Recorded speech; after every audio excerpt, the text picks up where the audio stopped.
3 minutes. Okay. I think we can do this. Okay.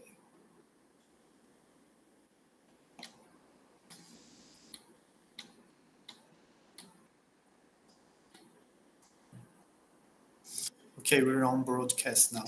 Just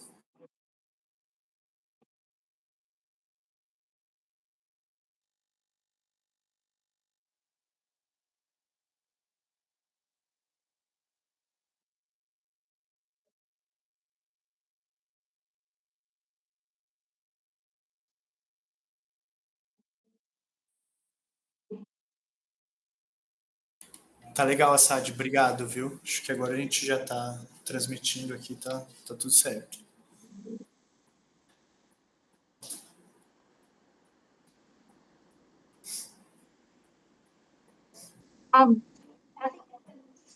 The use of my phone to see the reaction, the chat of the audience, right?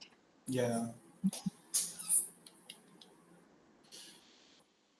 Just switch off your sound in YouTube, and you can watch the audience. Okay, sure.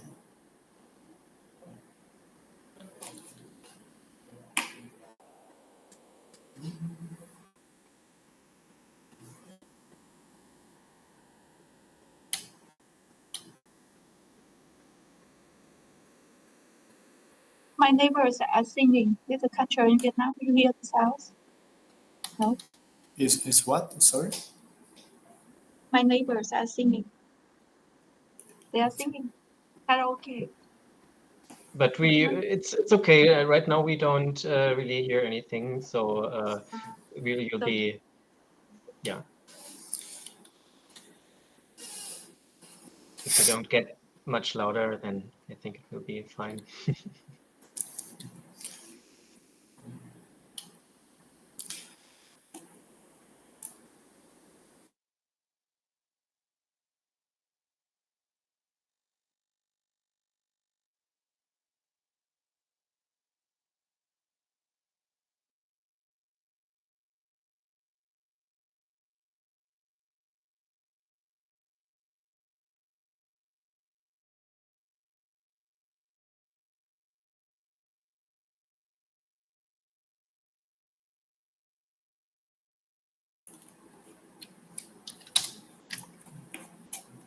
I think you could still hide this this notice here, so we see the whole slide, right?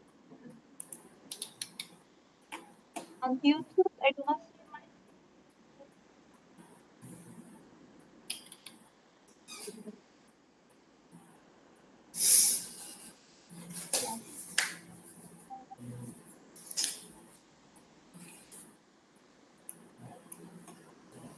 Is there something like certificate for audience? I heard that the day before yesterday. So people come for certificate. Is that true? Yep. Sorry? Okay. I heard People, that they get a certificate from attending audience, right? all three lectures. They need to attend the three lectures, and the certificate will be generated. But it means, yeah, it means maybe they come for the certificate, not the love of planning. No, I don't think so. Because it's not easy, you know, to skip your work to come to a lecture like this that is in the middle of the working hours. I think only people that are really into the subject. Yesterday, people were really participating, joining. It was in Portuguese, which is easier. But people were like, I researched that too. I want to read more about it. It was really Wow. That's great. Yeah, it's really hard to find a good time to fix to every country. I did the advertising because actually I spread the word around the globe on this seminar. So I know that mostly of the audience is from Brazil, but I'm not sure about how many people's from Europe or, you know, Okay. Portuguese was a bit of a barrier yesterday for me. Yeah. Yeah, but I think today the subtitles are already available on YouTube. Okay. Then I So can, yeah. yeah, there's Copy that some again. missings on translation, but Mhm. you can Nice. watch again. The guys from yesterday, they are from Urban Regional Planning Institute, so it has all to do with this topic by you guys.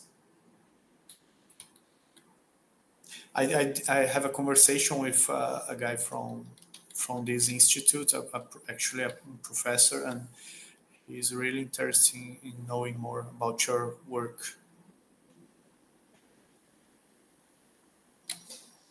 Okay, I think we can start. Yes. Okay.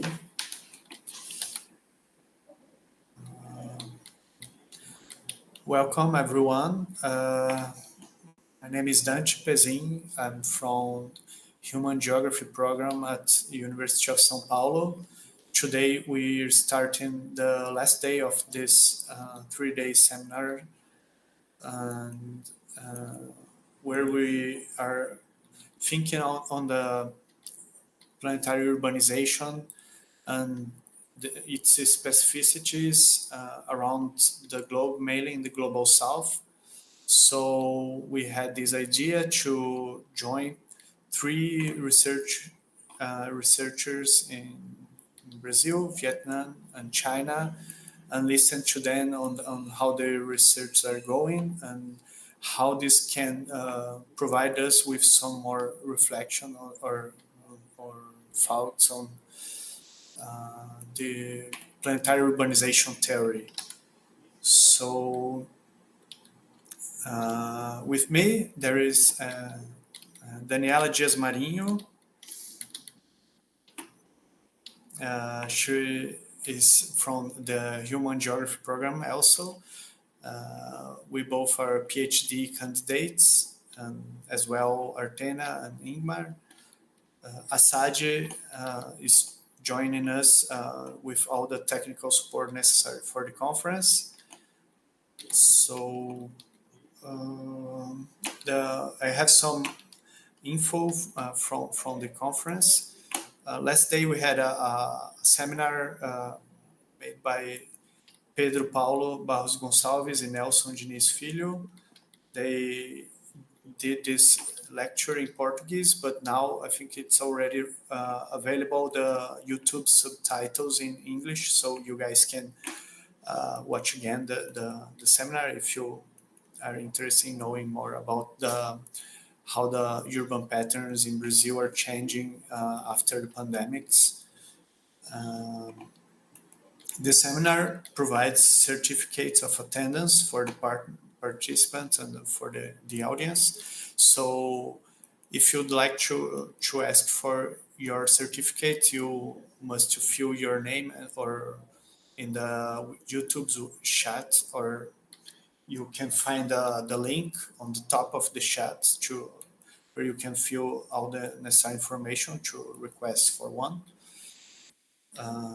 Today we will have Artena, Nguyen, Ngoc. I don't know if I spell it right. Okay, I did my best. I tried to do my best. Artena works at Yeah, I think that's okay. at the Vietnam Institute for Development Strategies inside the Ministry of Planning and Investments from Vietnam.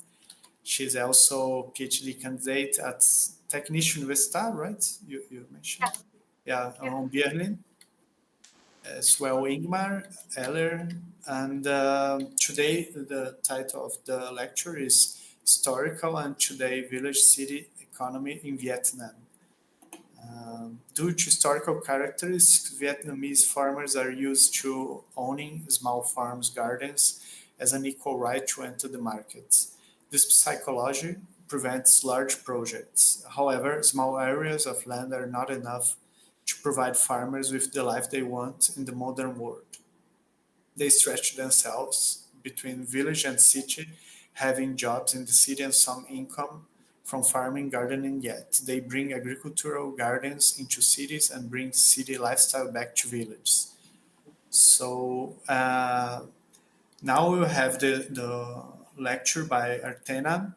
After we may have a time for Q&As and then final words.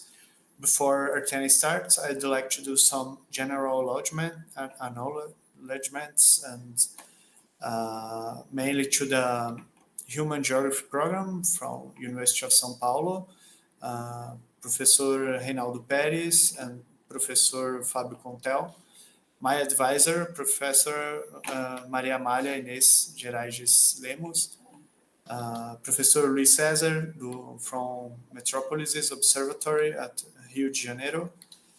I'd like to thank also to Assad, who is doing the technical support, as well Letícia Zima for the advertisements.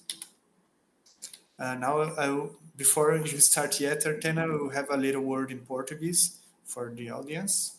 Okay, so, bom, pessoal, esse é o último dia do evento. A gente vai contar com a palestra da Artena, que é do Instituto Vietnamita para Desenvolvimento de Estratégias do Ministério de Infraestrutura e Investimento.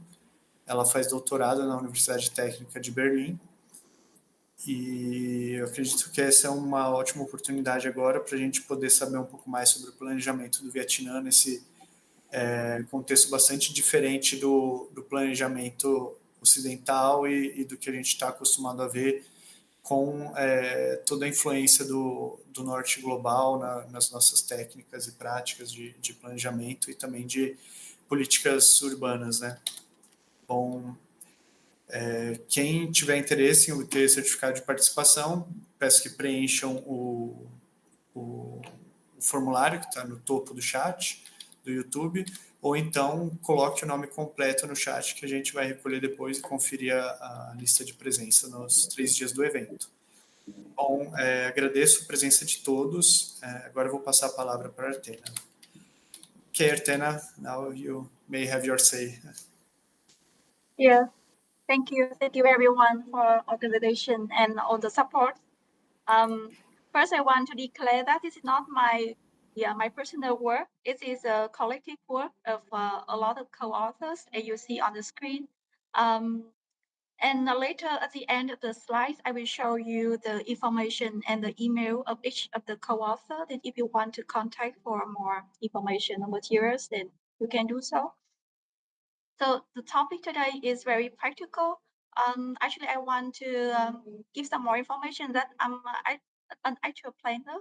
So yeah, I'm also a PhD candidate and do research close to academic research, right? But as a planner, the work is more practical, and we normally have to solve the socio-economic problems right away, and we do not have time to really go on very long research after many years. Sometimes we have to make decisions just immediately when there's some like investment from other countries like Germany or Korea or some changes in the world. So actual planners, we have to be a little bit fast and practical.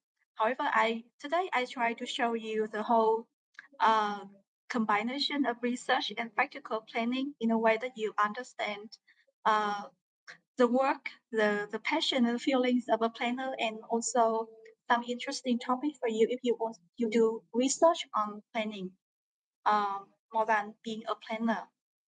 I hope that in the audience now or later, the audience who will watch this video later, there could be some also some people who want to be the actual planners in the future, and then you can feel the passion and also the difficulties in planning from my talk. The title today is Historical and Today. So a long story of village city. Economy in Vietnam. I say village city, I actually mean Hanoi. Yes, so you often see a city as city, but here when we analyze the economic behavior, the atmosphere, the space, And if you look like even as a tourist, you look a bit like slowly, carefully a bit at Hanoi, and you see a lot of dead villages right in Hanoi. And then a lot of behavior, economic, socio-economic behaviors are just like villagers. And I've explained why, yeah, it happens this way. So before everything, I have this, it's not really a slogan, but something we planners often tell each other when we do planning in different provinces or some regions. So planning is not about our success, it's about people's life. So is it not like we do something for ourselves, being very successful, having good income, or submitting a publication? It's nothing about publication. So whenever we do something in the real plan, it's about people, other people, life. It can be investor life, they can lose their investment. It's going to be about next generation. They can have different futures. If we put universities or research institutions at different locations, and it's about farmers. If we invest if we invest more investment in rural areas, so it's all about real people life. If we do something wrong, it can be very harmful. Not just about like it's very costly, it's tax money, but it can harm children. Like if we do something so carelessly, the children, the elderly can suffer. Some even can die. So when we look at planning, I hope that you see there's something we do for others more than our job. And today the contents will be not so long. Yeah, I put it like I think more than 30 minutes so that we can have more time for discussion. First, I will tell you why this talk is important, at least to planners in the so-called global south. What we are doing and why have to look at it more seriously. And second, I give you the picture in Vietnam as an example. Why when we look at this kind of history, we will be able to explain the economic situation, the space of village city in Vietnam. And then I will show you a wonderland of philosophies in 1,000 years. A very interesting theory in Vietnam explaining why Vietnamese behave this way. Yeah, in business and in way of life.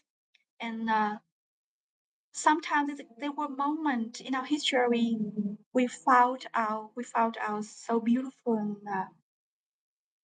model of economics. Uh, Sorry, sometimes could you make some sound so that I can be sure that there's no Yeah, technical yeah, Agree with problem. you. Yeah, yeah, yeah. yeah. We are Sometimes they're like here. yes, yeah, something like Okay, that. Yeah, yeah. we will do this. It's too quiet, and sometimes I feel like maybe there's some technical problem and nobody. Yeah, No, Everything's fine. yeah, yeah. Oh, sorry. So yeah, Lương theory was a very important point in the ideology history of Vietnam. Um, Dante used to ask me they if there could be a model that individuals try very hard to gain profit for himself or her. That is the model I want to answer. And then the argument about Vietnam belongs to East Asia cultural sphere, like the teaching sphere of Kongzi, Lao Tzu, Buddhism, like China, Japan, Korea, or Vietnam is very Southeast Asia with the warm weather and waterized villages. Then I will answer, yeah. So I will answer this. I think this is my new finding, but it's good to come out now. Then the next we give you some photos, very interesting and no more boring words. Then I explain with this kind of slide what we can do, what we're doing, and if we are successful or not. And then some it's not really comparisons, but because we have a lot of textbook, but we always see planning from not we, maybe not me, but many of us.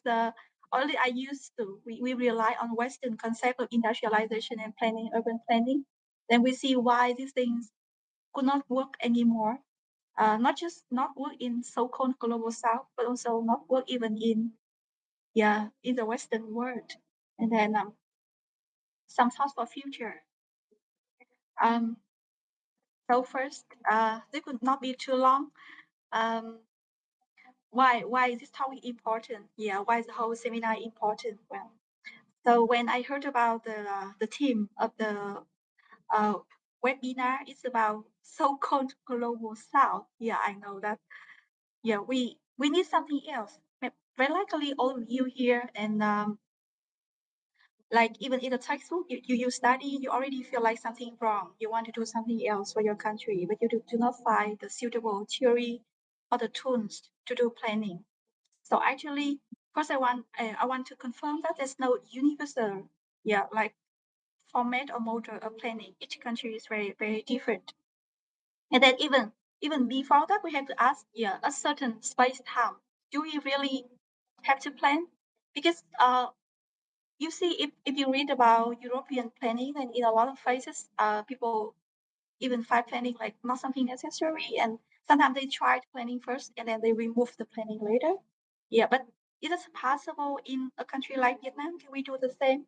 Because like it comes back to the argument of a free market, totally free, and then we just follow the capitalist, and then we just do some urban urban planning to arrange the life of people after after industrialization or after the capitalists choose their space, or in certain space time because of the historical period, the mentality of the people, we really have to do some centrally planned economy, or we really have to plan some industries here and have really to invest into rural areas here. Please sometimes say yes, yes, yes, or something. Making sure that there's no technical problem. Could you say sometimes say yes? Everything fine. It's okay. I No only see the technical screen. problems Please, yet. please, every 2 minutes say something like that. Okay. I'm making sure that no technical problem. And then Okay. I just give you a few examples, and you can see that planning is so different, not just across countries, but also a different period of time. There's totally different purposes. So look at Korea. Korea is so famous for hand miracle, right? Chevron, right? I guess that people from global south, so-called global south, often admire some country who have just had the industrialization in a very unique way, like Korea, right? Because like in such a short period of time, they changed, like so much, right? So I know.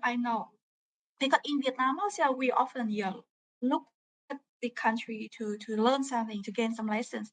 So I think Korea is quite famous, and you look at certain period. I already mentioned urban planning in Europe, and now look at Korea. So in the period 2010, so it's about integration, and then solving from after-war poverty and unemployment to today liberalism and climate change. It's like a huge journey, right? And you see that Korea they did have to do this, after war, they solve the poverty and unemployment, but then they changed so fast, and then they also now they have to deal with liberalism and then climate change. So it's like this like such a huge gap. And then planning sometimes, this and planning sometimes, now has to do something else. So planning is like totally different even within one country. This is like no one formula. And sometimes you can see that planning is like reflection of doctrine or ideology. So Chairborn is really a model that before that nobody could imagine there could be something like Chairborns, right? Then but in the 5-year economic development plan, of that period, Chairborn used to be the partners of Korean government. So there was some ideology, and I used to discuss it with a lot of professors at my KI school, where I got my master degree. That why, what the region, what the context. But sometimes, the answer very simple. Like there's no other choices. Sometimes you in a situation that's the only choice. So sometimes planning is just I think so. The reflection, something you see outside, but deep inside, that was the ideology that they had to choose at that time, and they expressed that way. And from Vietnam, I think Vietnam pretty famous for the changes in history. You see that we used to have the village mechanism for more than 1,000 of years, and it was like focused on public land for everyone. So like redistributed, it was redistributed every 3 to 6 years. It was land for orphans, for the poor, and it land for famous group of academic people who took care of other groups of people in the village. So the society was so different at that time. Like people didn't have much like ambition. And then because of this history, yeah, people often ask, sometimes people discuss and ask why Vietnam was in centrally planned economy, Marxism, socialism at certain period. But at that time, it was suitable to move from that kind of mentality of villagers to this model. And then we did a lot of cooperatives and state-owned enterprises, SOEs. But then, there was something happened. There were mistakes. And then at the time, people had to change to market economy. So the story, like, changing a lot from I think like totally 180 degree, from socialism, Marxism to market economy. But the story was like that. It's not something we really can choose. But if we look at certain steps, it's actually the history, that decided how we had to choose. That's why today, after going through so different period, we have to face the concept of ruralized city or village city in Vietnam, and it has a lot of problems. I show you later. Actually, on the point are in a call, a session on Esmut conference. I give the link here. You can check it later. And there I and my co-organizers, we wrote I think more detailed explanation of all this point here in this slide. You can see it later. Yeah. And become a planners or policy consultant, doing actual planning, then you will see this. You feel the difficulties of each country when they have to change a lot, trying to find a way to survive. In this different situation of the world. So now if we look at the history, I think we go a little bit slower at this history because the Vietnam history is quite famous, I know, but because it's too complicated and there were so many philosophies, and we have to go step by step. I actually Vietnam is the only country in the world having both famous Eastern philosophies like Khổng Tử, Mengzi, Lao Tzu, Chuang-Tzu, many other scholars from the East. And then we also face Western philosophy like Descartes, and then we even criticize Hegel, and then we adopt Marxism, Leninism, and then we also have market economy, Keynes, Hayek. So like I think Vietnam has all the ideology, all the philosophies in the world, and not just we have it or we know this, but people used to deeply discuss and criticize and form their own ideology from all the philosophy. So and I myself, like when I read my own country history, I feel like how can a person like me from a country like this? So that just previous generation, I think about 3 or 4 generation, like those who born in 1920 to 1940, they often spoke uh, like 10 or 20 languages.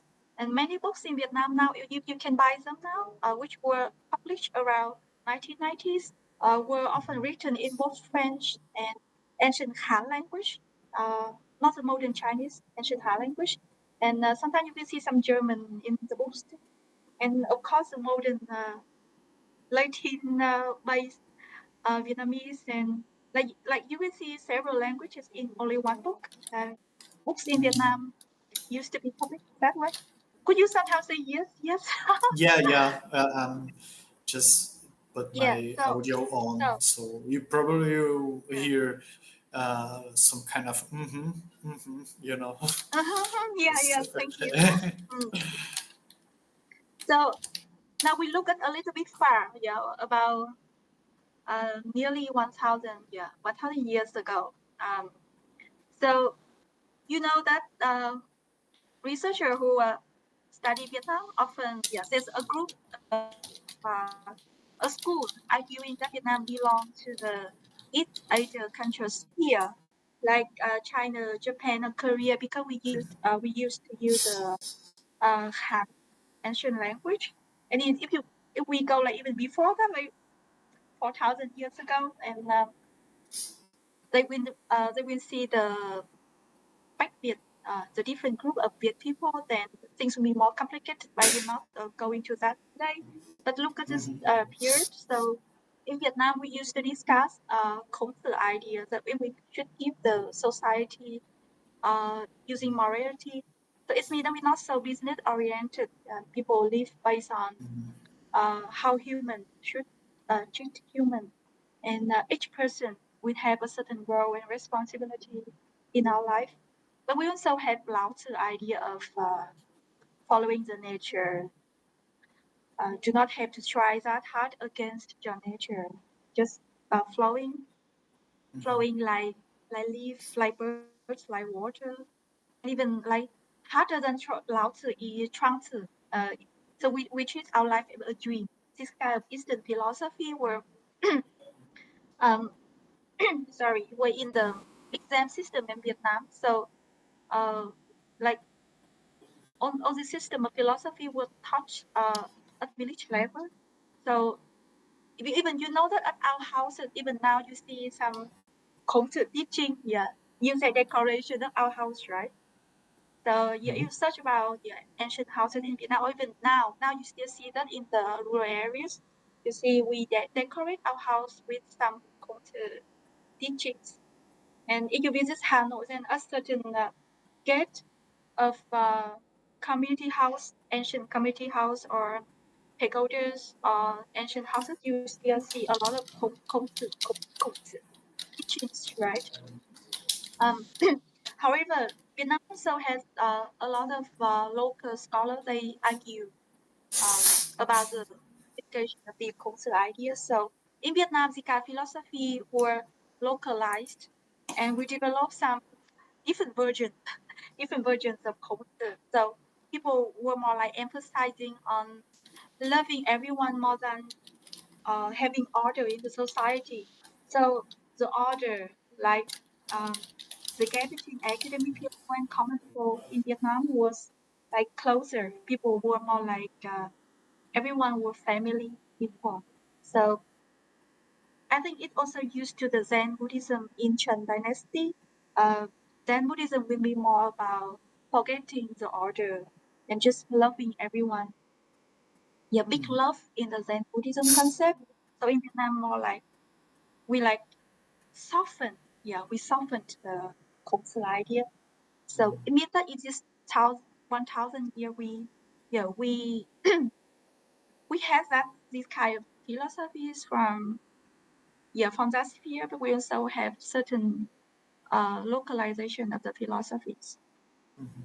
And some scholars would also recognize that Vietnam could be a little bit more practical than the original philosophies of Kongzi or Lao Tzu. Yeah, they say that they can let go, but then they also very practical about the needs of daily life. And there was some scholar, Nguyen. He's actually my great grandfather. He combined Lao Tzu and Kongzi in a very, I say, smooth way. He argued that we can follow the nature, but the nature can also be that we make a lot of effort being moral. So making effort and being moral, very likely also a nature that we need to study. We need to take time to discover that we also actually have that nature. So he combined Lao Tzu, ideas of following with the nature, and the idea of working so hard, being moral, contributing to the society, saving people. So I mean that the atmosphere of Eastern philosophies in Vietnam in this 1,000 of years also are also some unique features, not just original Kongzi, Mengzi, Laozi, Zhuangzi, or Zen Buddhism. And then everyone knows that we face a French colonization period. And what happened? Because at this time, with that Kongzi spirit, people felt the shame, right? The shame of being colonized. Like, we are this moral, we have been trying so hard for 1,000 of years. Yeah, we live morally, but for what? For what? For being colonized, for being weak, being humiliated, right? So that was many movement during that period that economic people committed suicide when they couldn't protect the country, or they saw the shame of being colonized, and then they criticize themselves. They criticize uh, the Kongzi, Lao Tzu, and then Buddhism ideas themselves. So it's not more like, so when people think about Vietnam that period, they think that Western ideas and Western scholar pushed some kind of Western ideology into Vietnam. Actually not, because the shame of being colonized, made Vietnamese scholars criticize themselves for believing in only philosophy before. Yeah, they feel like being moral, but then being weak. That's why, Yes. yeah, yes. That's why there was an idea in this period, Đông Kinh Nghĩa Thục. So people try so hard to learn from the West, but not leave the Eastern values. And then they saw the West, they do, the West, they did industrialization, did business, they had technology. And a little bit before this, in the famous book History of Vietnam, Vietnam Sử Lược, I can show you the link later if you want to look at that. People Please. in Vietnam, especially the king, discovered why we need industrialization like the West. Yeah, people are living happily. They have food, they have peaceful lives. They enjoy. Then why we have to do this? But only after being colonized. Yeah, people regretted. Not competing that competition of industrialization with the West. And then, because of the regret, they developed the theory of business with the profit maximization by Lương Văn. At that time, see, people, when they discuss business, it should be something for humanity, for morality. If we want to sell something, we should not tell people to buy. We should tell the consumer not to consume too much. Yeah, we should tell people like just buy enough, and doing business is to bring values. Yeah, we just sell something that's so necessary, so modern, so something like our life before. So something is it's not for showing off, not for like consumption, but like more for learning. So at this time, the idea of business was about morality, and we have the concept of team, or like closest translation is trust and reputation. So we sell something, people will think of us as a person who have morality. So if we really sell something with our heart, so something moral and human, and then consumer will remember us and come back. We do not have to sell a lot, just sell enough. Yeah. And in that Đông Kinh Nghĩa Thục movement, the business were actually to wake up the citizens, the people. Yeah, the group of economic people, they were economic people, and then they did the business to tell people to be more ambitious, but not for profit. Yeah, to have a higher status in this world. Yeah, you are bullied, you are colonized, so stand up, learn, and do business in a moral way. Yeah, to have a better standing in this world. learn knowledge and do moral business. So that kind of concept of business and profit in Vietnam at the time was something, something new. Yeah, they created this concept. So it was also a way to chase a doctrine. Like Dante used to ask me, would be there a model that people tried so hard for themselves to get individual benefit, profit, but still contribute to the community at the same time? I think this is a model. So there was market, there was industries, there was companies, enterprises, but there was morality and the purpose, the philosophy of life. This is the model to answer. If we can review that model, then very likely we'll have a future like that. Mm. And then during the period, people also recognize that I call it the East-West chaos. They recognize that it's not easy to maintain such a combination of beautiful values of the East and the West. Yeah, actually, people did not combine in that beautiful way, but the other way. That's why things like consumption or not really individualism, more like selfishness were learned much faster than beautiful values. And then at this time, we also had a lot of journals like Nam Phong Thanh Nghị, and we call it pen wars. Yeah, East West pen war. We have two pen wars. A lot of famous authors. Yeah, yes, Cao Xuân Hy, Dương Thiệu Tống, Kim Định. These very famous authors in Vietnam. They wrote very good books.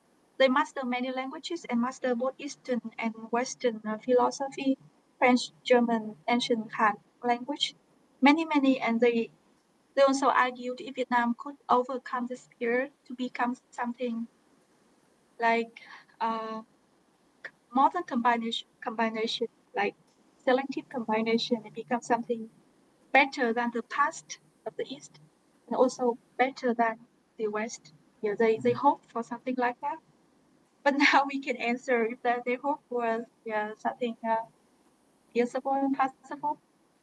And later, after this period, we got independence and we had socialism, planned economy. But then, I think a lot of people know about the 1986 đổi mới, meaning innovation.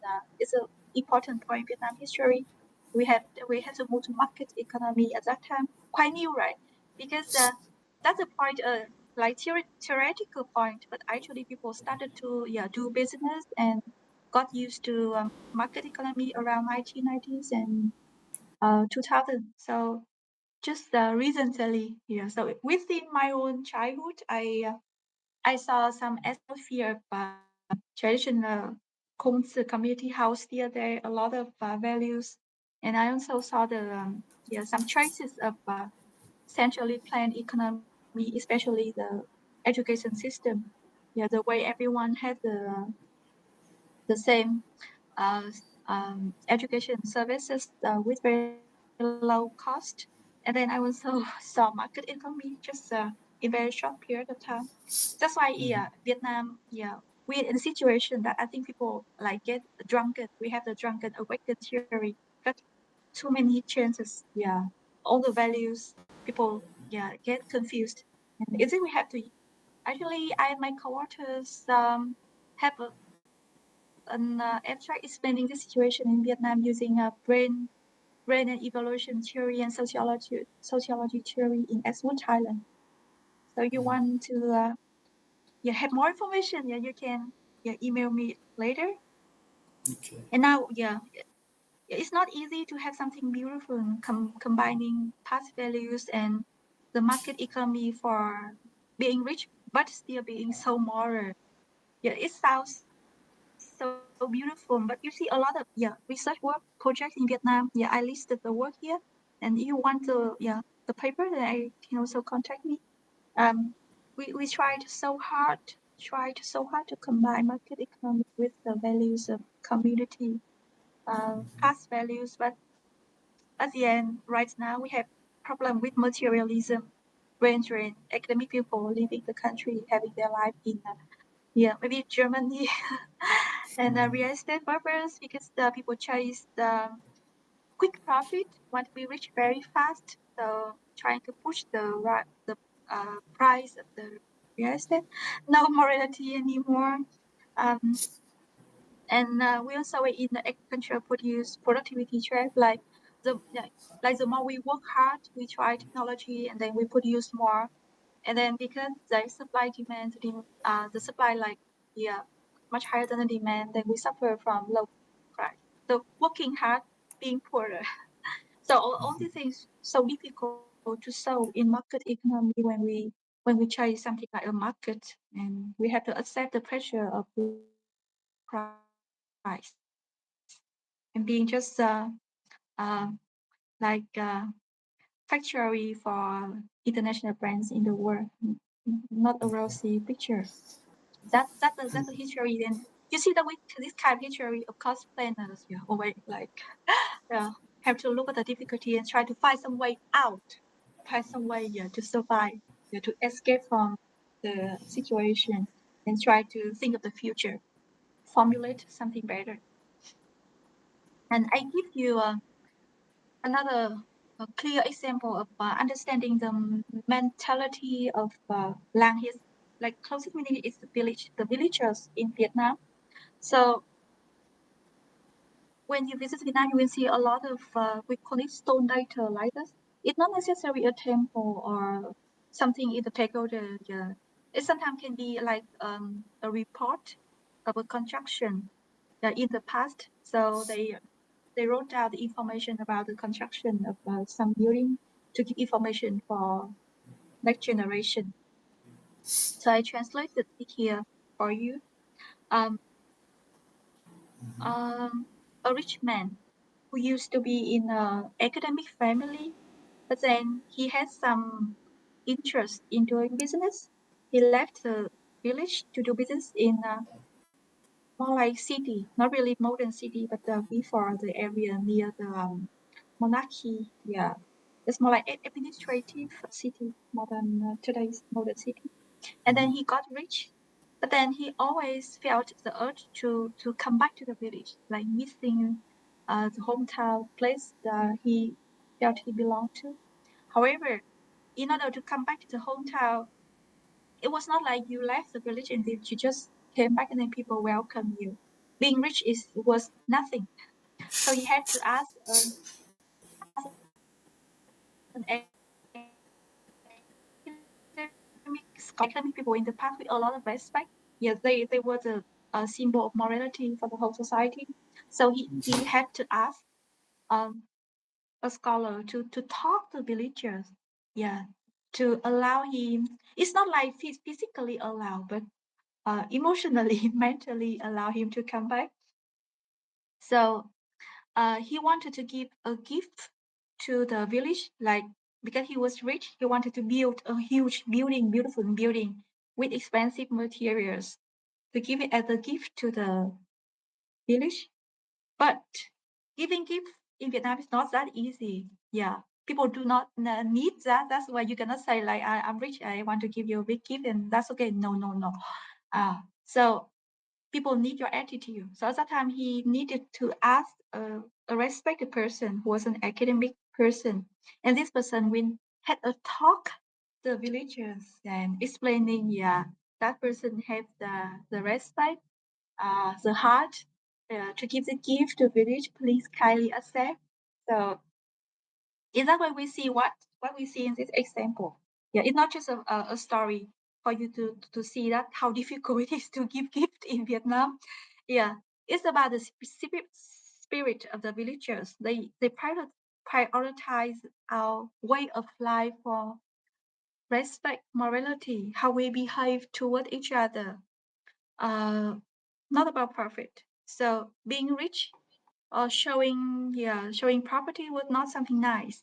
Yeah, we needed to show how respectful we were in this case.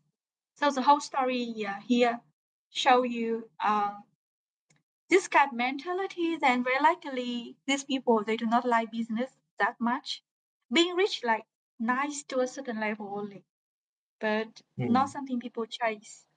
That's very important, because if they lived in this mentality for 1,000 years or more, then even until very recently, yeah, even we adopted Western, then we argued about the ideologies, and then even the Marxism actually was based on this original ideology. That's why people easily chose as Marxism, socialism, because they already had this kind of community spirit, sharing the public land to everyone, and trying to make sure that everyone learn philosophy, had the chance to take exam to become um, a minister or leadership of province and district just by having knowledge, having education. This kind of atmosphere was somewhat close to socialism already. So it would be difficult for them to be someone chasing profit in a in a Western way in market economy. Very likely, if they reject themselves, reject this whole system morality in market economy, they turn into something totally different, and that would be an incident. Yeah, for a country like this.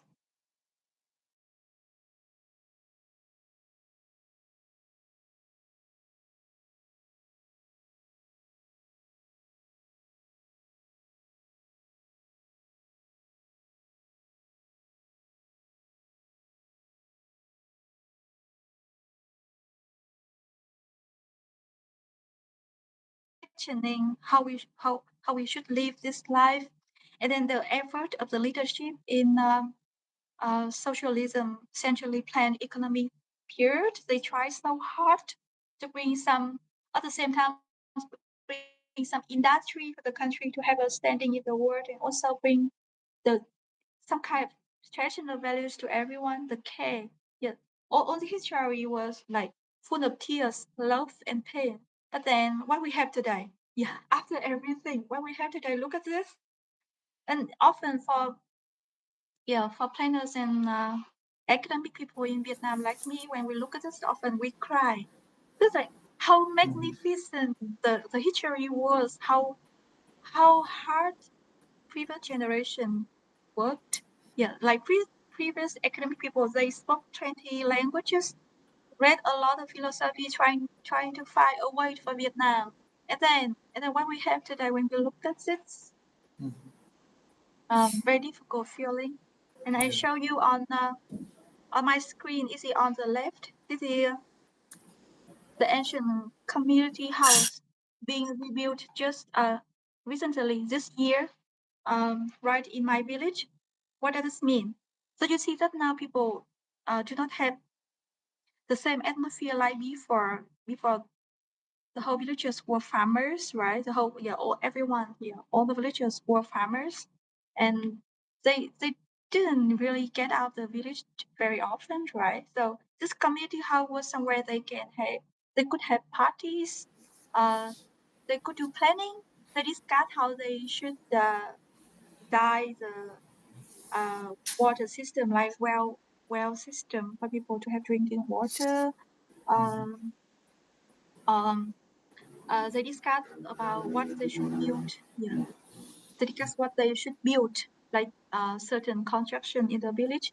So this community house was something belonging to the past. But why? Why today they contribute a lot of money to rebuild something they no longer really use very often like that? We discover that mentality of missing the past. Yeah, so somehow in today modern life, people still want to see it. People still want to protect it, even they do not have time anymore. They work in factory or they do business. They no longer need it as a space for them to do something practical, but it's really emotional. And then the same village on the right on my screen, this it's just like 2 decades ago. It used to be a beautiful, yeah, like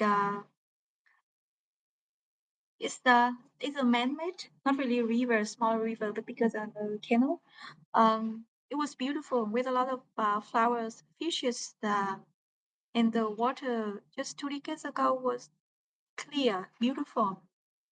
Children used to swim and play here. And actually, in this village, there is no industrialization zone or industrial park or anything. It's just normal consumption of modern products like hygiene products, and the water look like this. Of course, you will smell something if you are here, and then you see a lot of these are village, and people start to build a lot of concrete houses, and then still they look a little bit closer. You can see that they still grow some vegetable right next to the water, and this is a kind of I don't think it's a combination or entangling of the past and present, the past habit of farmers or the new dream of having modern houses. I think it's a confusion, the chaos. They do not know how to handle um, this modern life, with modern products, and they also cannot control their habit and their emotion, thinking about the past, missing some values they even do not understand. And they do not know how to deal with the pollution either. They don't know how to live this life. That's why, yeah, when you see this place, you see the people mentality and feelings, situation of being confused. And this is actually very, very central panel. So this is the most central part near my office. People still, they have that habit, farmer habit. They have some small, yeah, it's not a farm, but yeah, they will still have some, yeah, self-sufficient ideology. Yes, it's a kind of habit, because that mentality, that Đặng Phong, I mentioned him several times, Đặng Phong explained, it's a mentality that having just enough, yeah, be flexible, have some space here, try to do some more, yeah, and having some natural condition here, try to grow something, yeah. So like it's a mentality of having just enough is okay. That life is so good, yeah. So try to be flexible, and then you see the business, the green banner is about, it's a hair, not really, yeah. It's like a kind of hair service, and some, it's not total hair service. It's just some steps, some part of hair. I cannot say it hair salon, but it's like services. But they can do that kind of business and survive. So very small place, and and the red banner on the second floor. That's actually another business. So they share the space. And then the white banner is a coffee. Cafe means coffee. It's some street coffee shop. It's too small to be called a shop, but you see 3 different businesses. Yeah, in a very small space. Yeah. Hair services. Actually, the red one is body odor solution. And the white one is coffee takeaway. Just like you see the mentality of doing very small business, extremely small, but somehow people can still survive and live on this kind of very small business. But it also means that the opportunities are for everyone. If you want to do business in Vietnam, you can start like this with the very small initial capital, and you can do anything like this, and you still can survive. You can also have some chicken and vegetable mini farming, right in the center of the city. So it's not something funny to show, like to laugh at, or just to have fun, right? As planners, we are not here just to criticize. We actually is the one who improves the space. What we do. With the cat mentality, you see that during that history, because people used to being treated so equally. So the mentality is that they always want to own some small pieces of land to do some gardening or farming. Even it is just small source of income, but they like it. They like this kind of freedom and equality. Yes, this sounds nice in morality, but is that why we cannot have big projects? And also, there's not so many people in Vietnam having that mentality of doing big business, big group, big projects like chairboards in Korea. And then, as a planner, we cannot just leave people like that, because if people keep being that way, then you see we cannot solve solution. People cannot invest in technology. Yeah, right. Or have any innovative ideas to be better. They will be like this forever, and the pollution will just increase. We cannot just look at them and stand like that. As a planner, we want better future, right? We have to do something else. And then here I give you like two small example of planning, because planning there's many plans. Yeah, national plan, regional plan, provincial plans, technical plans, and then we list all the planning system. Then there could be like hundreds. So if you are interested in having full list of all kinds of plannings and relevant documents, then email me, and I can send you certain link or set of planning. But here, there's some step in planning. There's two cases I participated myself. The first one was a kind of consultation project at ministerial level to advise how we should have so-called Silicon Valley in Vietnam. Yeah, should we have it? If yes, then what type of? And the second is something I have just done a few hours ago, because right now Vietnam is composing the plan for the next decade. We have been doing this for 3 years, but still not here. We haven't finished it because it's so difficult. Planning is like more and more difficult. Cannot finish it. So difficult.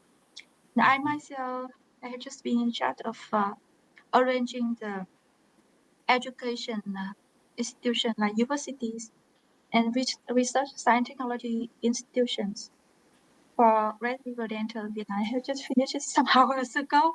This is the real planning work that I can show you. But not everything. I'm sorry, I just show you the most interesting part for you to see. So when we ask, should Vietnam have Silicon Valley? If yes, then what kind of Silicon Valley that we should have? Then I used a scenario method. Actually, this method from Germany, trying to see what we have, what factors Vietnam have, what kind of university we have, why this university are like that. And in the history, the slide about history, you saw with that kind of changing ideology and philosophy, the university in Vietnam now also have certain drawbacks. Yeah, get they're also confused. So that there are some universities and research institutes, they do Eastern philosophies and theories, and there are some just teaching Western theories. And we need to know that with this kind of university and situation, can we really have something like spin-off or startup like like Silicon Valley or not? Or we call it, we address it as university, but it is something else, and we have to face what we have. And either something like local startup, we also set up ecosystem, and we also call them like startup center and hub. But what's the nature? What are they? Maybe they are just trying to learn something new from other countries, something strange to them. But we have a lot of farmers with farmer mentality, where MSME, where household business in Vietnam, and then local government in Vietnam, like it is the same form of local government in the West to really support this kind of like hub startup or ecosystem or something different with different mentality. And then in Vietnam, do people really invest into startup ecosystem the same way, or they expect something else? And local people, if they have saving, if they really turn saving into investment. Yeah. So we see the Keynesian like not always right.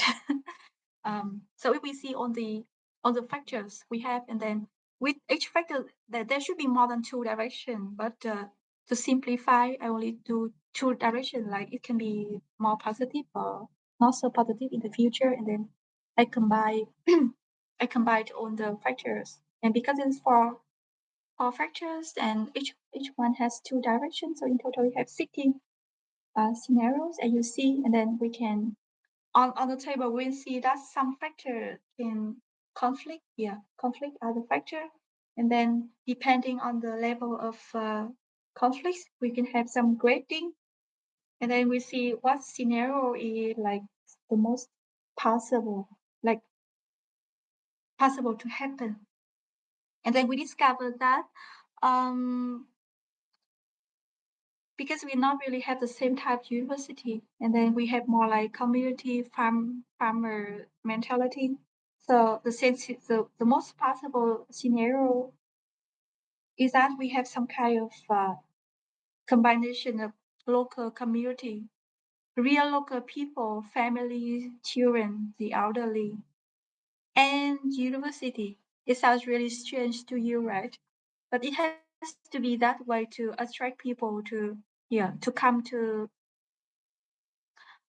so-called come to the so-called innovation hub to be engaged, because we don't have big investor or capitalist the way other Silicon Valleys have. We only have these small businesses, household business and farmers, and we we have to include them, and the university have to behave differently and organize different activities more than Western startup or spin-off to to finally match the research with the actual need of the available business in Vietnam. So this business in Vietnam, they will have different needs. Even if we introduce direct the concept of doing something bigger, it's still not the mentality of capitalists. Very likely it is cooperative, and then some local products.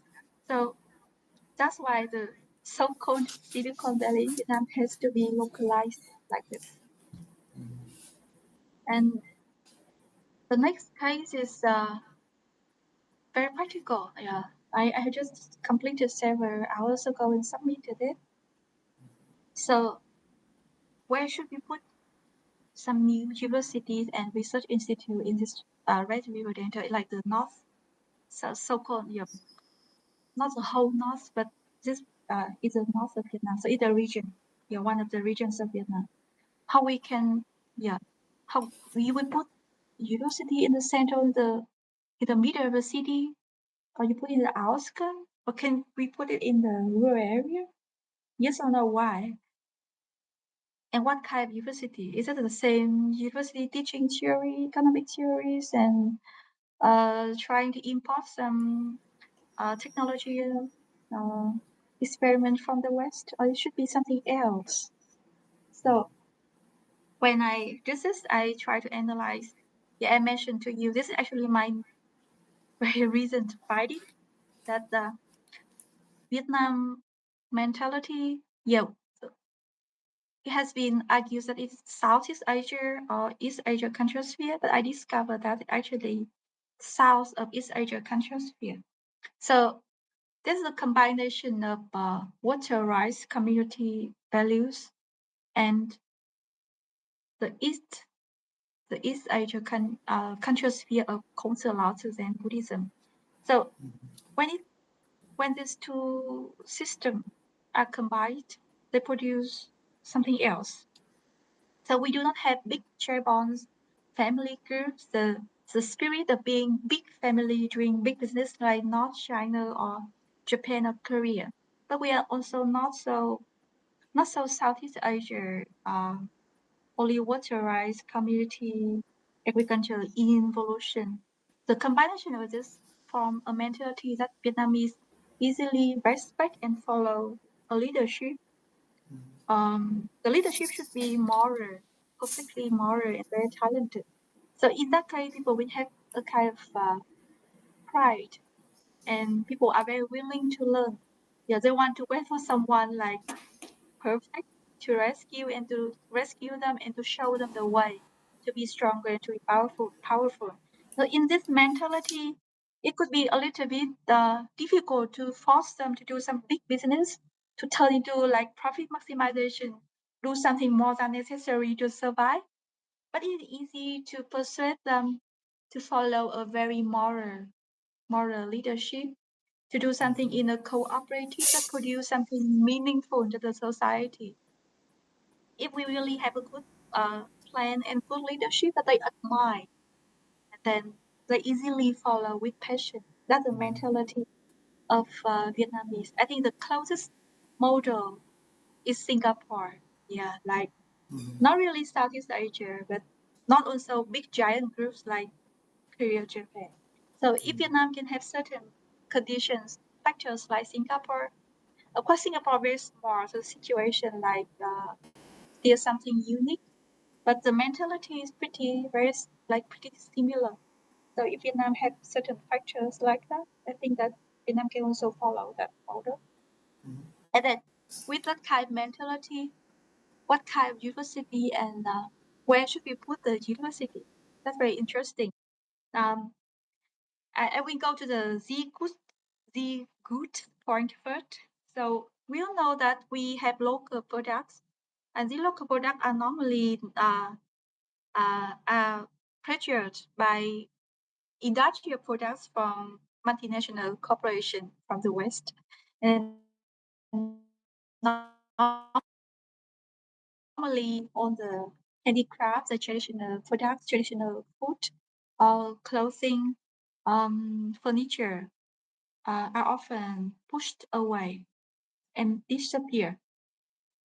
But when we look at the only way to escape from this situation is actually that we have to find out the best, the best Z good we call. It is a term that if I think several of you already know, but um in a simple explanation, it is a traditional products, the local products. So we need to find out the best form of it and invest into this product until it has certain standing on the market domestically and internationally. So with that mentality, easily following a moral leadership and with the purpose of developing the best traditional handicraft, not really handicraft, we can develop something better like Eastern medicine or medical service, then where the university should be, that the university should be something serving the education and the research of this the good, right? So if it just is city center like before, without connection to where the traditional products belong, then it's impossible. There's no connection. So university in the center of city just teach some Western economic theories, and then farmer villagers try to do research themselves, try to develop the product. Then there's no connection. So actually, in the plan I submitted, I recommend that university need to have very firm connection. Either in actual space or in mechanism to to the villagers, to the people who actually develop the best goods. And then when the mentality of people, they recognize that there are good academic people leading this kind of projects or cooperative, they will follow. So we have to find some way to set the atmosphere of research institute and university very close to people, like the traditional before the academic people used to live in the village and be very close, being the morality mirror of the common people. So the only way to have a very beautiful future for this mentality is we need to have that again.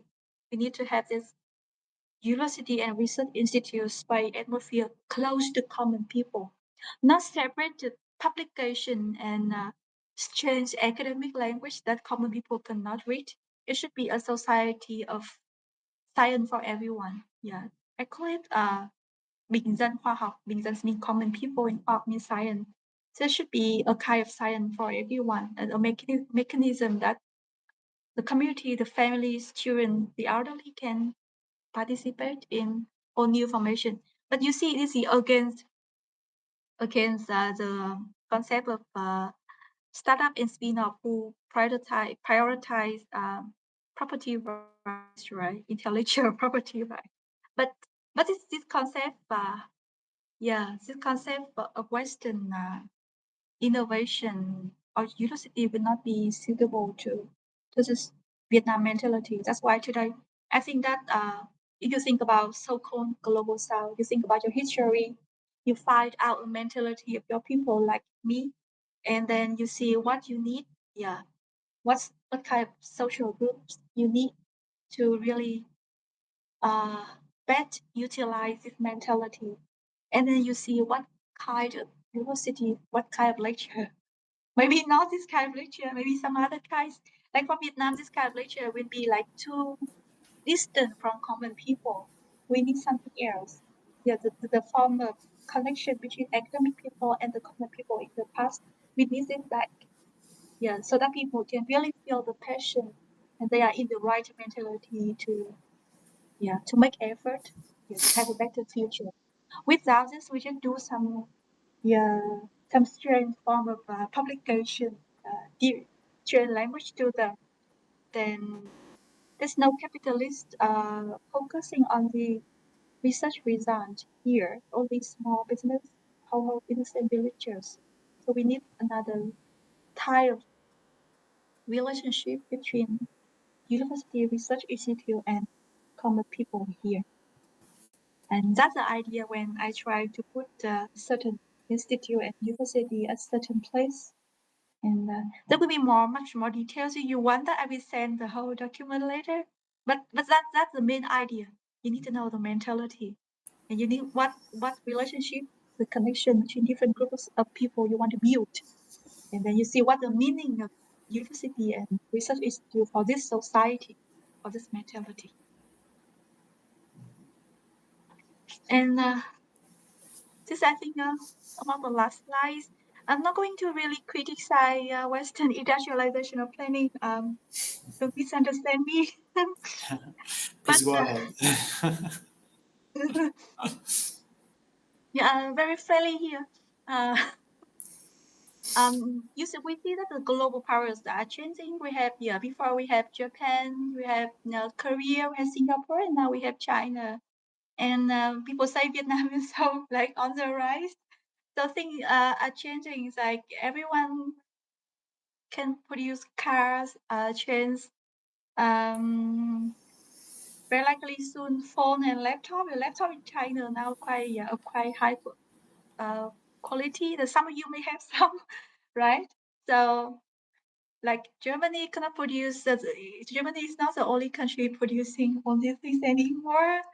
Then you see that before, if the West they had industrialization, and then urban planning was something like to arrange something after industrialization. So they try to solve social problems by urban planning, try to improve housing, hygiene, pollution.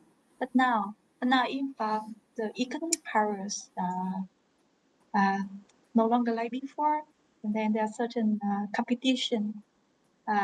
Then when we think of planning, even in the West, I believe that planners in the West now they have to think very differently, because now they also have to plan some way to survive, like us so-called global South. They start to see the competition, and they also had to think of survival, not just they were the only power and they just arrange urban planning to improve the condition anymore. So once we do that, they would be totally different. Because at the same time, we have to make sure that people have jobs. We have enough budgets for social welfare. We have to make sure that the enterprise survive. And we have to make sure that when we do all these things, the environment is still okay. So totally different. Yeah. So it's like 1 + 1 is not 2, but more than that. Because then at the same time, we have to do we have to focus on different goals. And then the thing is not just that we have new powers, but we see with this kind of lectures and workshop, we think about global south, and I think it's a kind of awakening. Then we think about local economy, and like my plan I have just presented, I try to find some Z codes of my own region, and I find some solution to develop some product that could not be in the old system anymore, right? Not just the industrial product, very likely some very Eastern philosophical service of product. So in this process, we have different global structure, at least the possible futures. So if planning just something like East and West or North and South anymore, or if everyone I think everyone is in this awakening process, we need to have more dialogues. We need to discuss planning as something for everyone. Yeah, something that north south, east west, no east west. Yeah, and could also benefit together, right? So planning could be something more global and something we need to exchange more. We cannot do it. I think we cannot do it just for our own country or nation anymore. Because whenever we do something, then the impacts are on other regions. Like if Vietnam can really do something, I have just presented to you. We have some localized planning. We find our own way of innovation. We have something so new that of course it changed a lot. Yeah, Vietnam market. Yeah, Vietnam mentality and will affect all the region and the inside future maybe the whole world. And then before we used to have that ecological modernization with not we more the West believed that technology was like a god, solving everything. Yeah, as long as we try hard finding out some new technology and we could solve global warming, pollution, air pollution, water pollution, waste solution. But that is not true anymore. When so-called global south liars, we are in awakening process and we want to do planning so differently. We are local vehicles, with different mechanism of production and consumption. We have totally different economy and society. Then technology is like the technology has the same role, the same power, the same attraction anymore. Very likely not. I'm asking, I'm not answering, asking maybe you try answering it. And then very likely, we now we have to see planning as a way we say sorry to the nature that we used to take advantages of. Does it? I think it's more like questions for us to discuss more than my answer. And we are finally, not too long, right? Not fucking too long.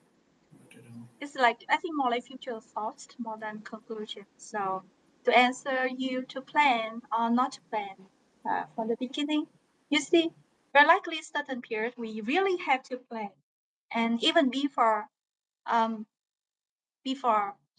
certain country in Western Europe, they had industrialization as a part of the history, and they just followed it naturally. But very likely now in a new context, they have to plan.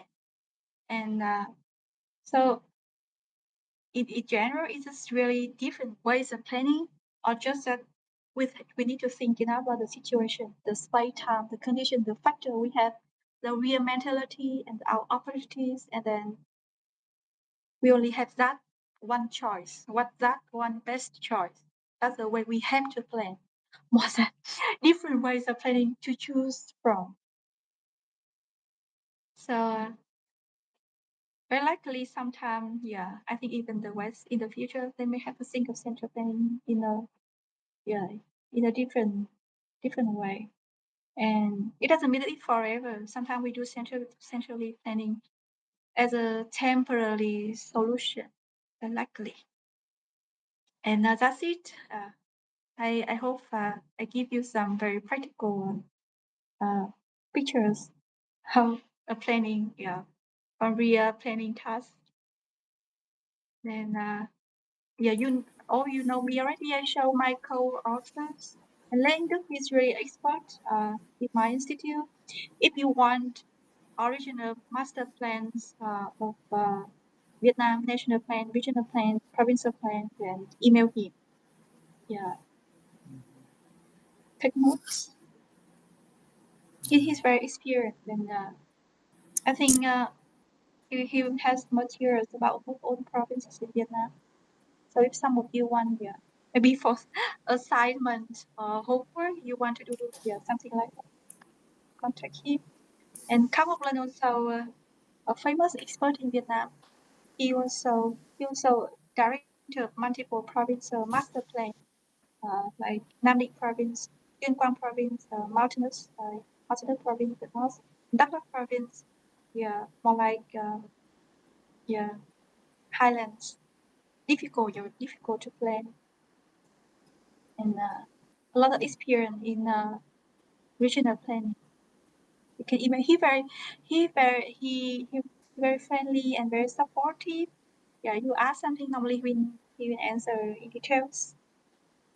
And we have our co-author who's expert in history of the West, which I'm not so good at.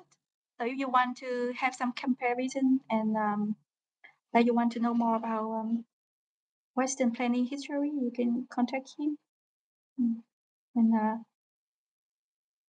I think today we have my co-author Ima is here, still here, right?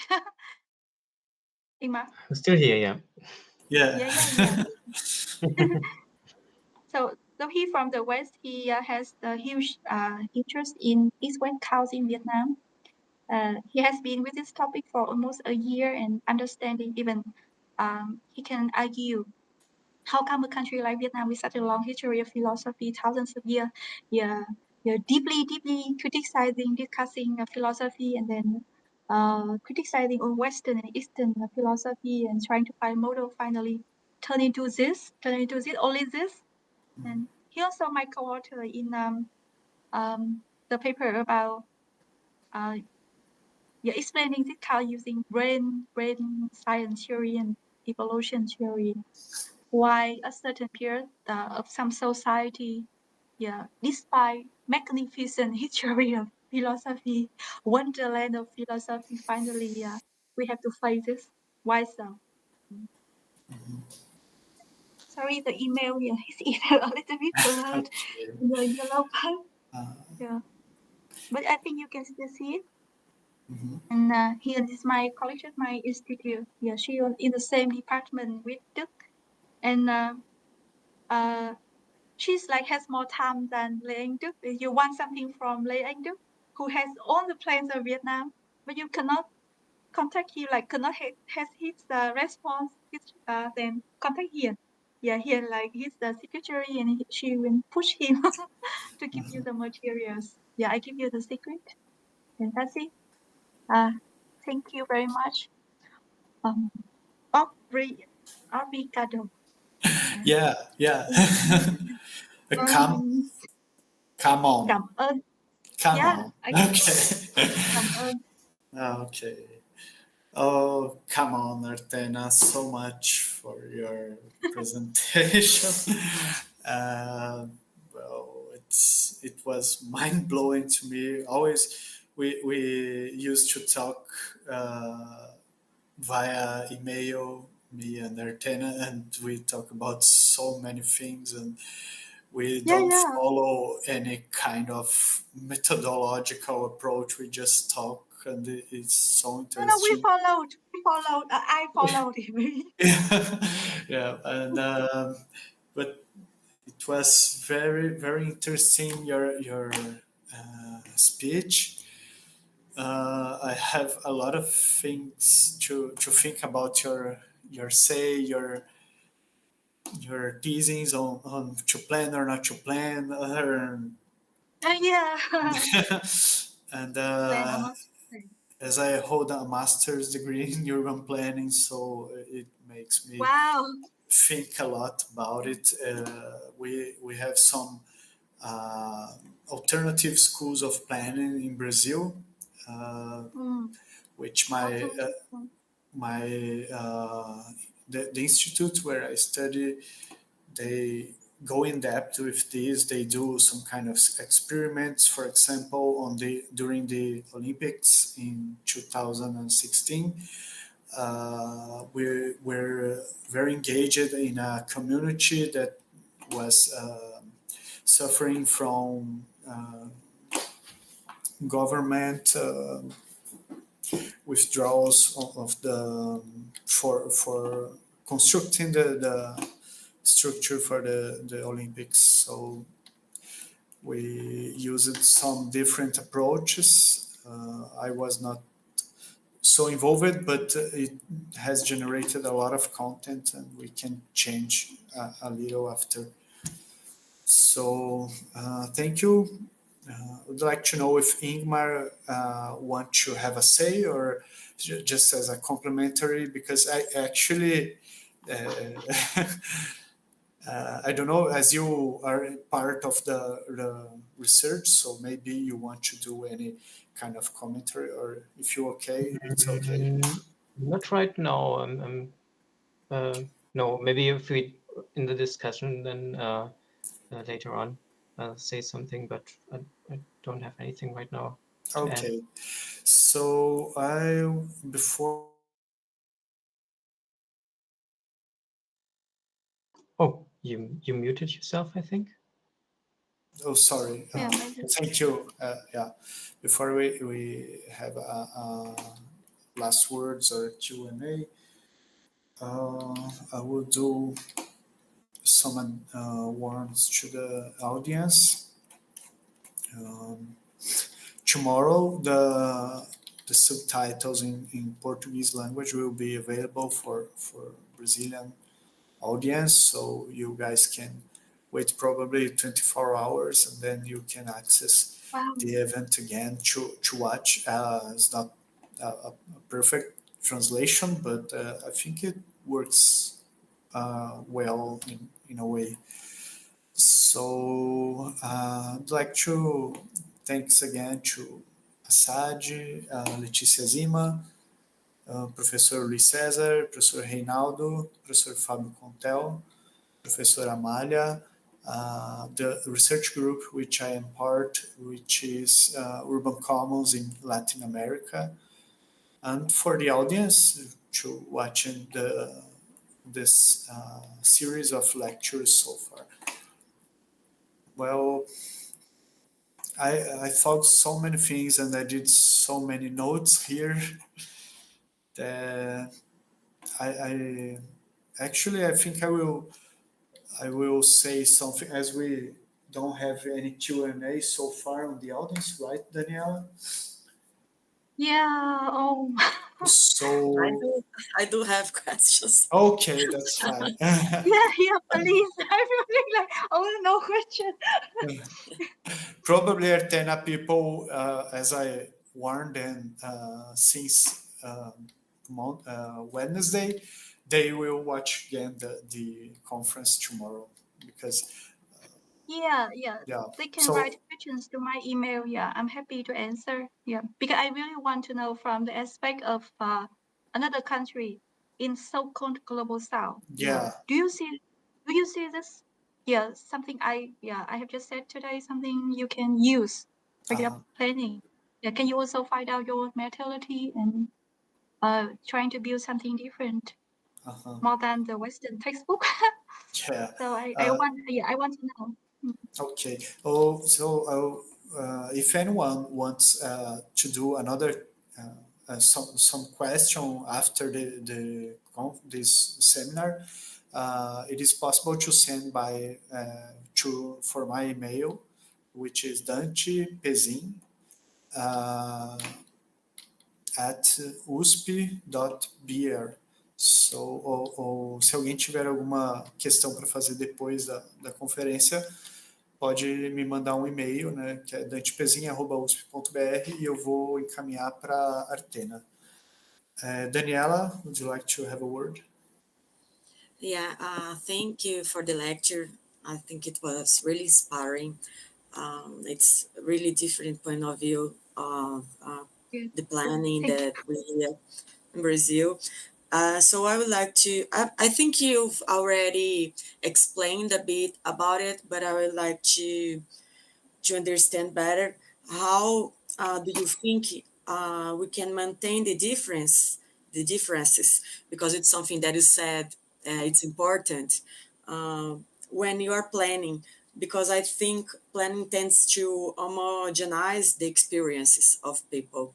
So how do you think you can maintain the differences in some methodology or theory? I don't know. And if you think that the socialist planning experience influences the planning that you do now in Vietnam, which you said now is an open market experience that you've been. Vietnamese version of market. Yeah, I know it's different, but it's something that is different from the experience you've had before with planning. So do you think this historical experience, how do I say, makes an influence in this new planning that you've been working on? Yes, always, yeah. Oh, The past, I said. yeah, the past mentality, yeah. You see the mentality we have in Đặng Phong theory, yeah. I post the link of the library. You can search for his name, Đặng Phong, yeah, on the slide. He has 3 books explaining the mentality formed in 1000s of years. So it's like this mentalities of being just having enough. Like before, people just have small garden, some chicken, some fish, a pond, and they try to utilize this small space at maximum efficiencies more than trying to broaden the area or trying to invest into something big. So there's a mentality of having just enough. And you look at the history of the 3 teachings, Khongzi, Lao Tzu, and Zen Buddhism, all this philosophy were not about profit maximization. And I gave you the example of the stone data. And when you read the story on the stone data, you recognize that how much people valued the feelings, the respect, more than a rich person. Remember that slide? Yes. This one. Yeah, so being rich was not important. Being rich, he still could not come back to his village. He had to show he was educated, he was respectful to people, not coming here showing off. Yeah, I'm rich. Yeah, I have a lot. I built you a big building. You have to thankful to me. Nothing like that. Yeah. So being rich is like nothing. He had to show that. Yeah, I'm an educated person. I'm come here to show respect. I give you the gift because of my love, my respect. So people valued this kind of respectful communication. They want your attitude. Yeah, not the not the richness, not the gift itself, but the way to give the gift. So this kind of mentality in such a long history. All the philosophies used to teach people to become, not be selfish, not chasing something not so necessary in our life. Lao Tzu strong the idea was even like forgetting everything, being with the nature, flowing with the nature. And Kong's idea is about intervene, try to intervene into the society for better, but it's for other people, it's not for the self. So all the philosophy were about being, like having simple life, frugal life, having emotion, values more than being rich.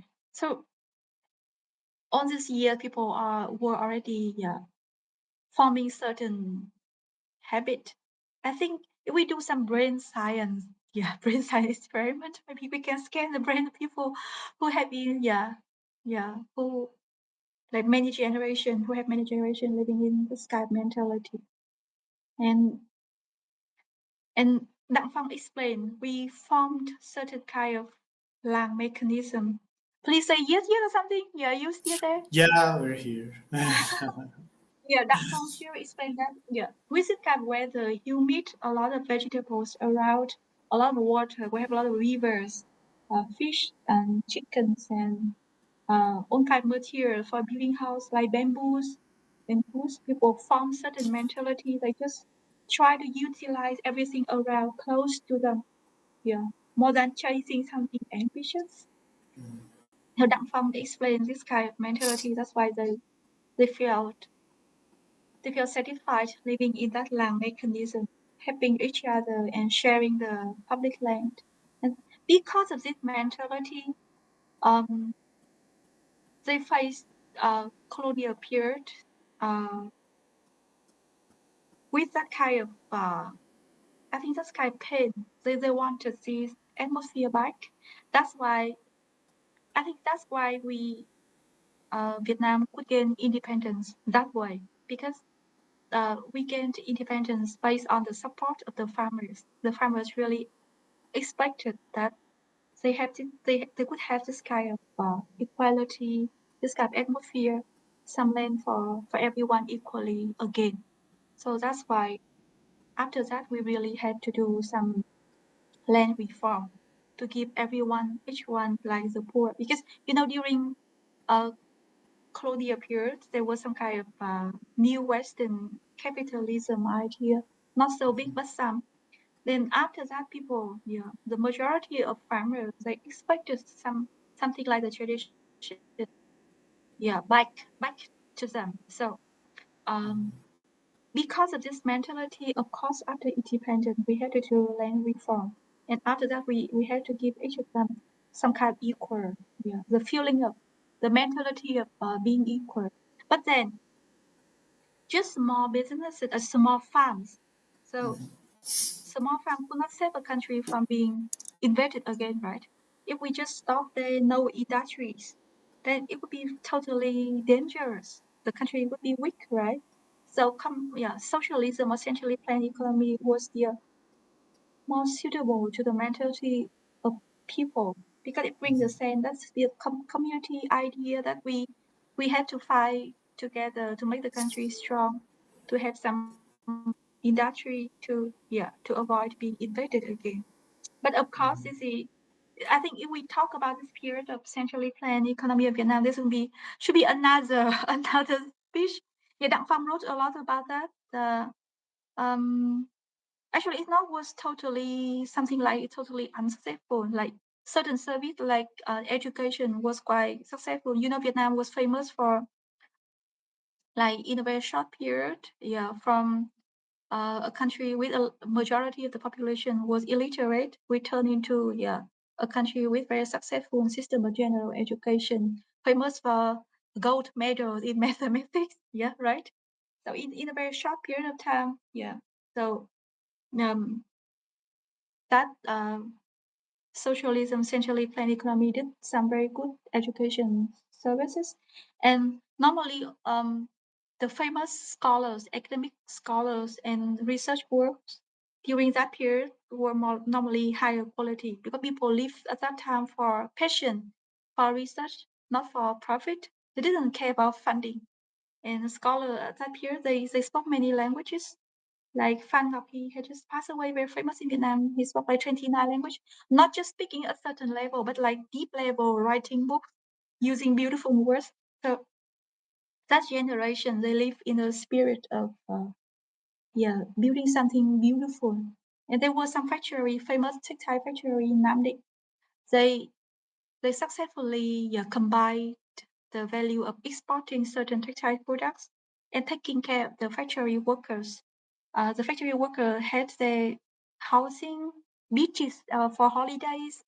The family member were well taken care by the factory. They created some simple job for the elderly, so that people could stay together as a families. So these kind of values were more than socialism, more than Marxism. They were more like, this Lang spirit of Vietnamese. They use this mentality to apply Marxism and socialism in Vietnam. They used to have that successful factory with beautiful life. And when I read the document, the factory workers, they loved the factory to the level that when it was raining, they tried to protect the machines more than their house. It was not like something they were asked to do, but they volunteered to protect the kind of communism, socialism factory because they felt themselves. They felt the connection between their job and their life. It's like something they treasured, something they wanted to protect. And it was in that from book, a lot of documents about that period. You are interested, I can say later. But I mean, that's the same mentality that we Lang mentality. But after that, still this and that condition, because I think there's a famous critics on centrally planned economy that is that we never have enough planners. So yeah, we may have a few very, very intelligent genius planner, who are more passionate, living from the life, but we do not have enough planners to plan the whole country, all the economic activities, making sure that all the ingredients, material will be transported at exactly the right moment. Make sure that all the market, the trade, the retail, everything in perfect place, time and space and time, right? So I think that the critic is quite good. I agree with the critics that, especially when we have more complicated, more economic activities. Please say yes. Yes, are you there? Yeah, we're here. Yeah. Okay.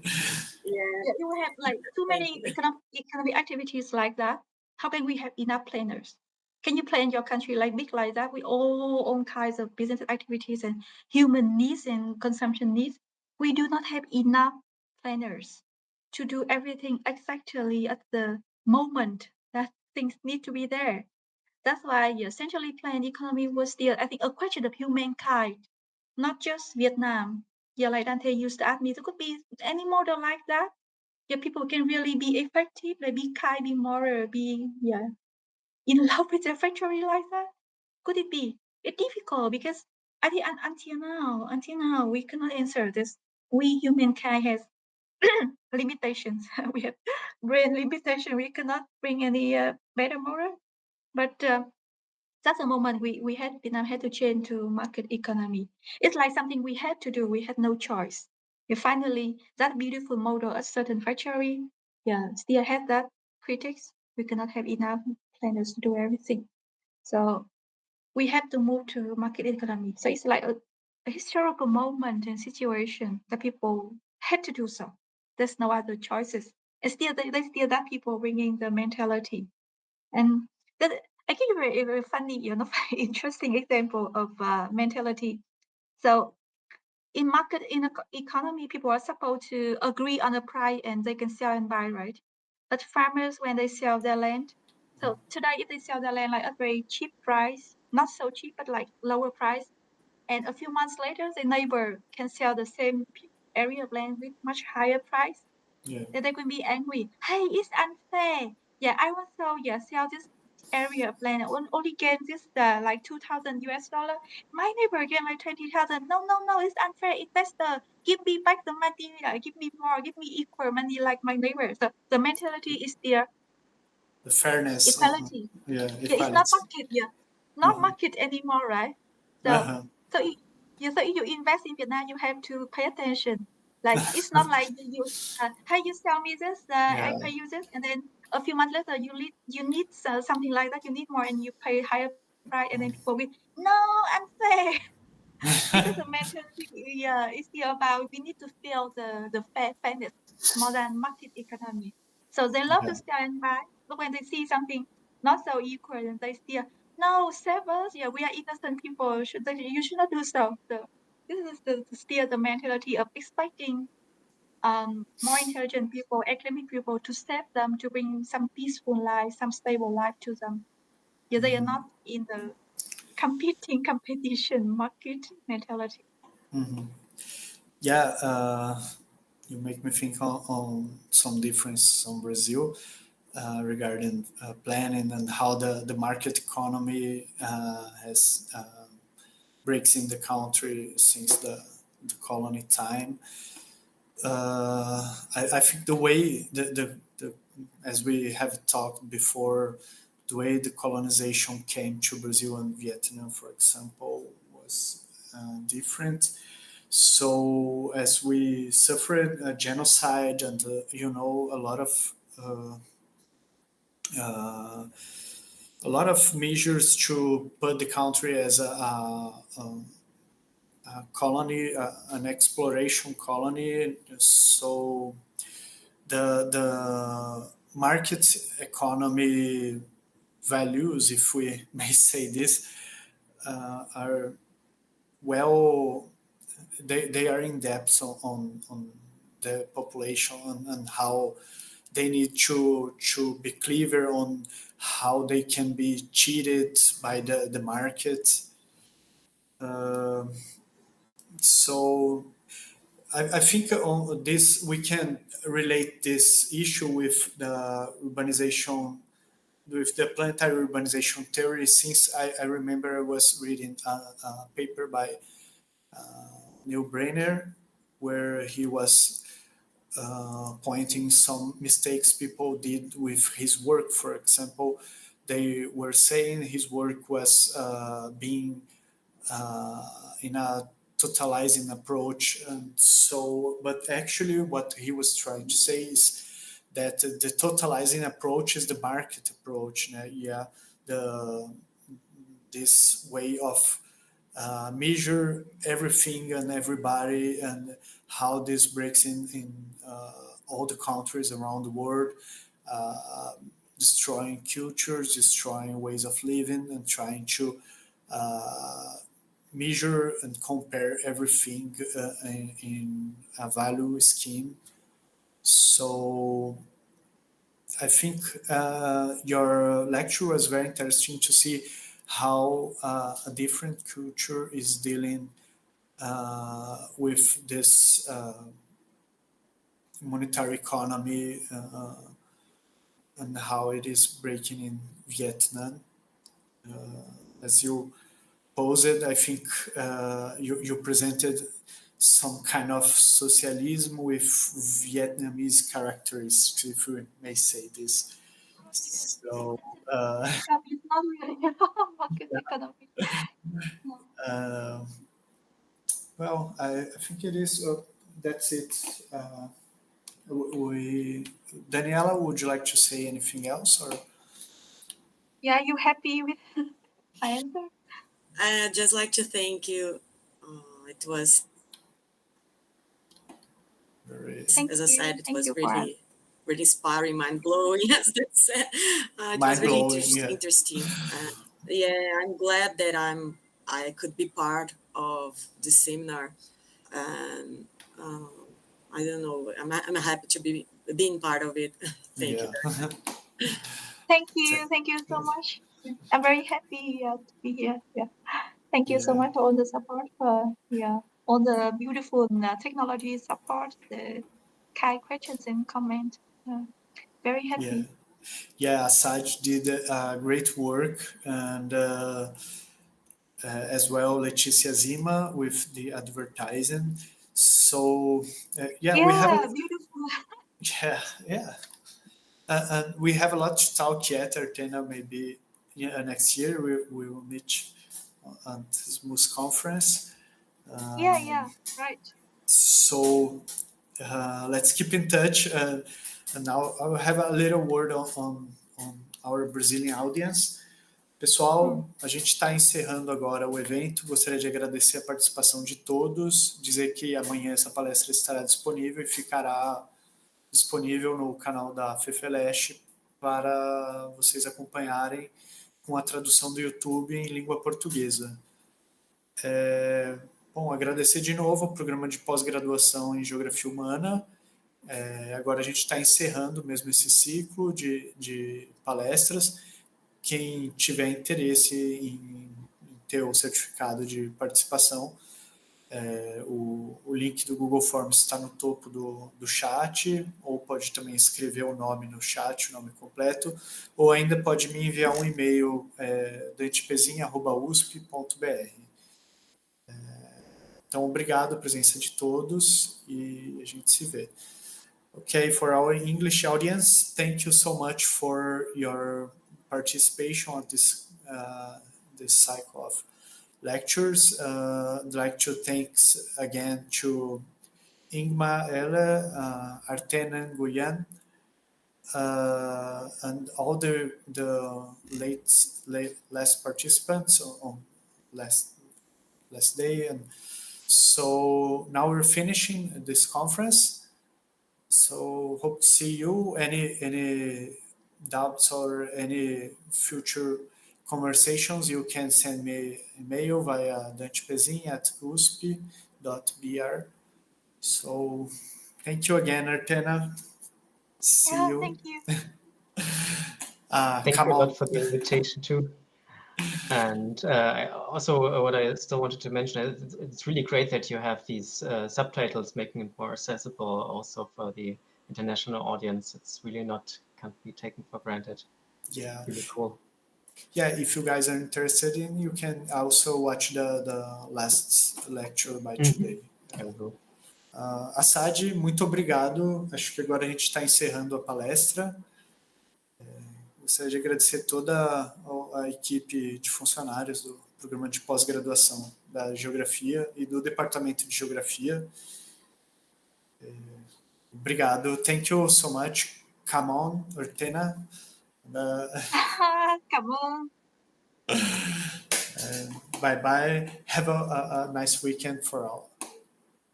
Yeah, you too. Weekend, right? Ok. Obrigado, Assad. Obrigado, Daniela. Obrigado. Okay. Fine.